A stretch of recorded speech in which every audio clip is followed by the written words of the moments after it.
وفات یک دختر فقیر از شدت سرما. آه عجب سرماست امشب ای ننه، ما که میمیریم در هذا السنه. تو نگفتی میکنیم امشب پلو، تو نگفتی میخوریم امشب پلو. نه پلو دیدیم امشب نه چلو، سخت افتادیم اندر منگنه. آه عجب سرماست امشب ای ننه. این اتاق ما شده چون زمهریر، باد می آید ز هر سو چون صفیر. من ز سرما می زنم امشب نفیر، می دوم از میسره بر میمنه. آه عجب سرماست امشب ای ننه. اغنیا مرغ و مسما می خورند، با غذا کنیاک و شامپا می خورند. منزل ما جمله سرما می خورند، خانه ما بدتر است از گردنه. آه عجب سرماست امشب ای ننه. اندرین سرمای سخت شهر ری، اغنیا پیش بخاری مست می. ای خداوند کریم و فرد و حی، داد ما گیر از فلان السلطنه. آه عجب سرماست امشب ای ننه. خانباجی می گفت با آقا جلال، یک قران دارم من از مال حلال. می خرم بهر شما امشب زغال، حیف افتاد آن قران در روزنه.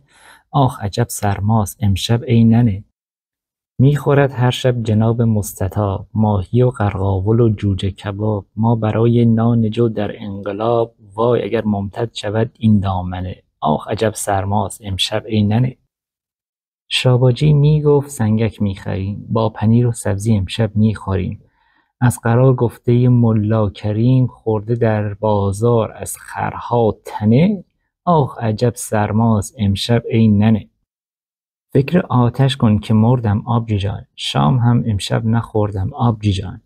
با فلاکت جان سپردم آبجی جان، الامان از رنج و فقر و مسکنه. آه عجب سرماست امشب ای ننه. تخم مرغ و روغن و چوب سفید، با پیاز و نان گر امشب میرسید. می نمودیم اشکنه امشب ترید، حیف ممکن نیست پول اشکنه. آه عجب سرماست امشب ای ننه.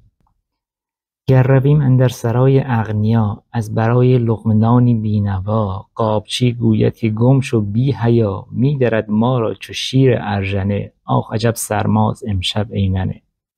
نیست اصلا فکر اطفال فقیر، نه وکیل و نه وزیر و نه امیر. ای خدا داد فقیران را بگیر، سیر را نبود خبر از گرسنه. آه عجب سرماست امشب ای ننه. ما ز سرمای زمستان بیقرار، لخت و عریان مات و مبهوت و فکار. اغنیا در رخت خواب زرنگار، خفته با جاه و جلال و طنطنه. آه عجب سرماست امشب ای ننه. خانباجی آمد جلو با پیچ و تاب، داشت اندر دست خود یک کاسه آب. گفت ای دختر با این حال خراب، آب میخوری؟ گفتا که نه. آه عجب سرماست امشب ای ننه. ما کجا و نعمت الوان کجا، صحبت خان و بگ و اعیان کجا. دختر آخر ما کجا و نان کجا، عکس نان را بنگر اندر آینه. آه عجب سرماست امشب ای ننه. شاباجی وقتی رسید از گرد راه، با زغال و خاکه و حال تباه. یک نگاهی کرد با افغان و آه، دید یخ کرده ز سرما مؤمنه. آه عجب سرماست امشب ای ننه.